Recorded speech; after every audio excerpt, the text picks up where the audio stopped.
Good morning, gang. I'm back with another what I call up and at 'em videos, straight out of bed, and I'm raring to go. And as long promised, I'm going to do my dedicated videos to Tony Capalupo and Wolfhead comics. So, without further delay, I met Tony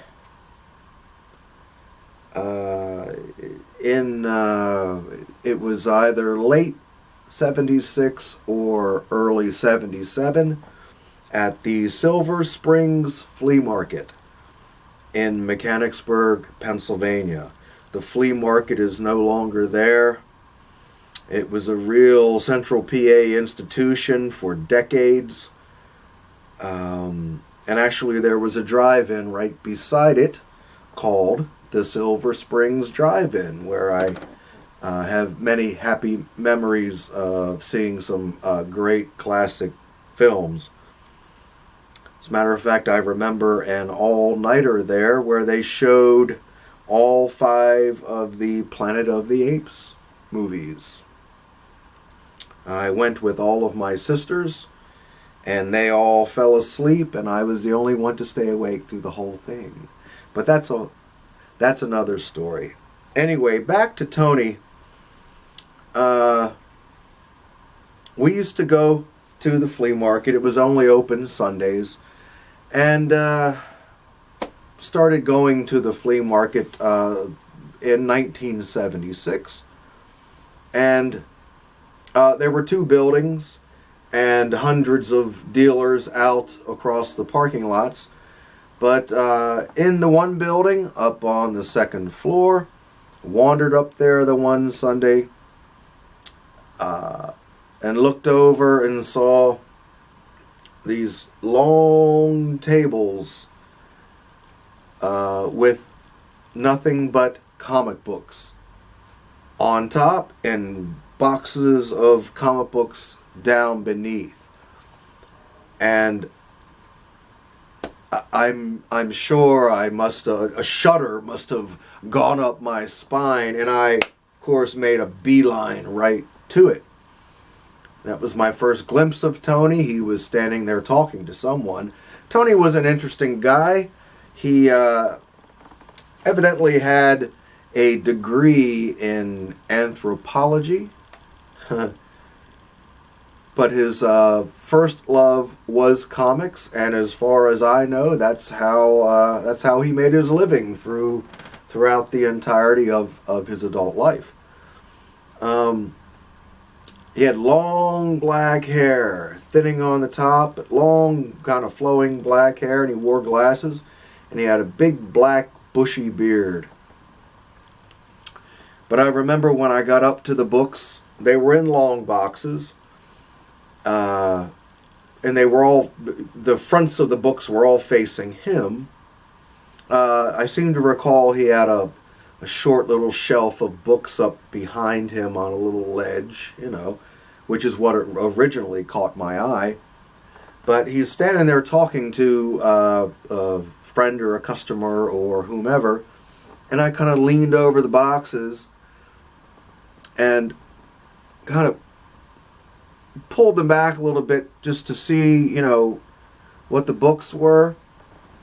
And the book that I actually pulled back on was the book that I bought from him that day. It was the only book I bought on that initial meeting. And sadly, I no longer have the book, but I know what it was. It was Thor number 180. And I knew what it was as soon as I saw it when I pulled back on the thing, and I knew it was one of the 2 Neil Adams Thor issues. And I pulled it out, like this, and he quickly turned to me and he said, Hey, easy on the books, Junior. I'll never forget that.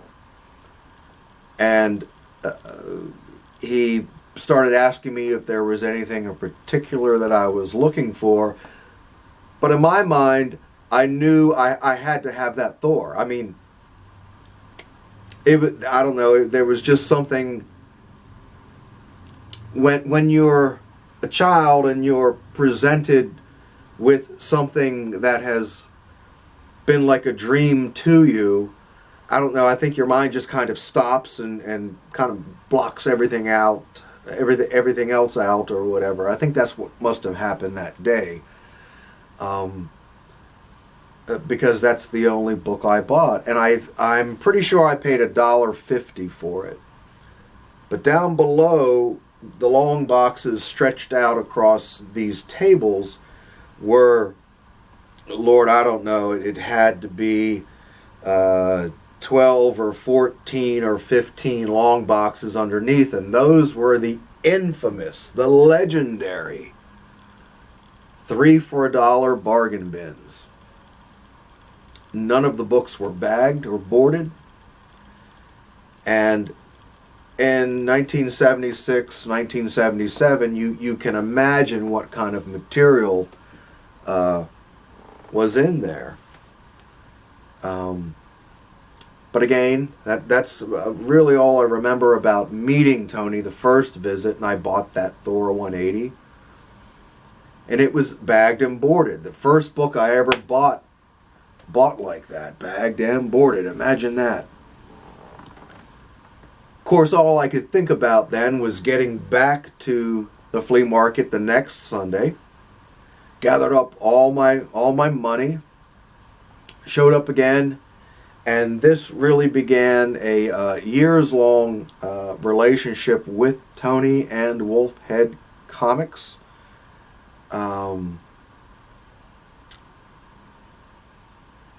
My Howard the Duck #1, the first copy I ever had, and it's the one I still have, and I just showed it here in a video recently. I don't have it with me at the moment. I wish I would have pulled it out, but I paid $12 for it, which was the most I had ever paid for a comic book. Just shortly before I got my hands on that Howard #1, as mentioned in a previous video, I paid $10 for a copy of Conan #1. Well, I bumped up my game and spent $12 on a Howard the Duck #1, and it remains a beautiful near mint copy. I will probably get around to showing it again in a later video. And I still have the bag that it came in with the $12 price tag on it. Good Lord, that's buried somewhere, but I know I still have the bag. I have a couple of boards here. Tony used to stamp his boards. And I've just got a couple here. I've got my old stamp on them that says Carlisle, Pennsylvania. I'm in Middletown, Pennsylvania now, and have been for 25 years. But here's a couple of Tony's boards. And this is actually what gave me the idea, the notion, the inspiration to put my own stamp on boards, which I began to do. Well, here's another one. Same thing. I hope the camera is picking that up all right.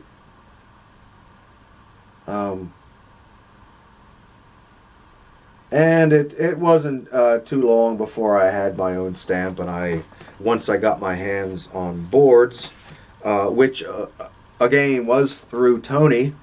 My first package of bags, my first package of boards came through Tony, and they were $3 for 100, and that's where I got my first bags and boards. An interesting thing is about the bags, good Lord, I wish I still had one, was that the bags I got from Tony, they were perforated along the top edge of the flap, and they were kind of a pain in the butt because they were very easily separated, pulled apart, and I didn't like that, So before, because especially when you have your books upright and you're flipping through this way, you could easily separate that perforation. So in later years, I was so very glad to get bags that didn't have that perforation, but I'd kill to have one of those perforated bags now. So yeah, anybody out there watching this that has bags from the 70s and they have a perforated flap, let me know. Also, a lot of the books I got out of the bargain bins had Tony's stamp on either the border of the splash page or the border of the last page. Again, I hope the camera is picking this up. This is a book that I got from the bins. It's a pretty beat up copy of Journey into Mystery 81, but I actually pulled out a bunch of these pre-Hero, or I suppose these are around the time the Heroes were coming out. Monster books, Kirby monster books. That was my first exposure to them. And again, it's just a wonderful, fun memory. Great little book. Here's some examples of some more things. I'm sure every book I'm going to show here I got from Tony. I think I might actually do kind of a close-up on this little stack of books here. And I'll let you know whether I bought them from his back issue proper boxes or if I pulled them from the bargain bins. But all of these are books that I did indeed get from Tony and Wolfhead Comics, going all the way back into the 70s. As far as the bargain bins, I'll just touch on it briefly. I remember pulling huge runs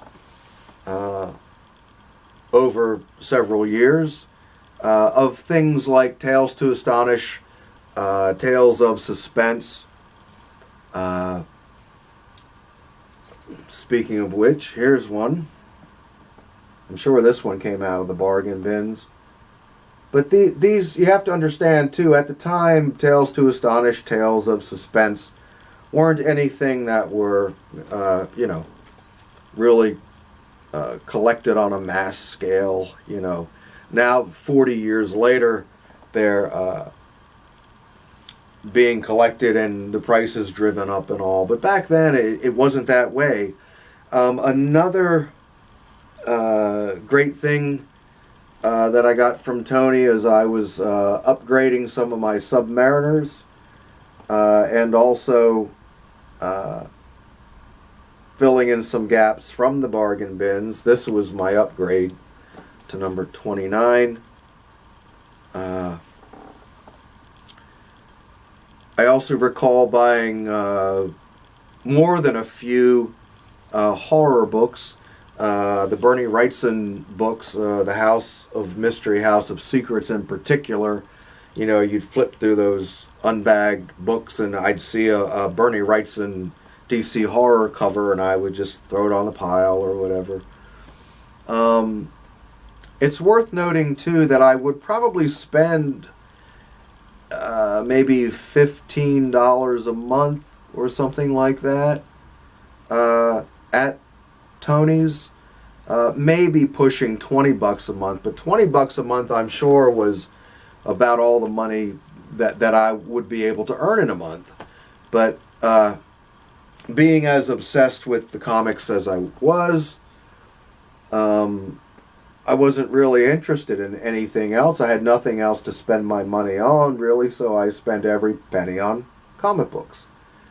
I bet this video is going a little long, so I've got a whole big stack here of Tony books, and I'm going to talk some more about some of the incredible books that I pulled from the bargain bins. But let me wrap this up. and I'll come right back and make a part 2, and I may have to do a part 3 too. So a part 3 too, a part 3 also. So stick around here. Part 2 coming up very shortly. See y'all shortly. Bye bye.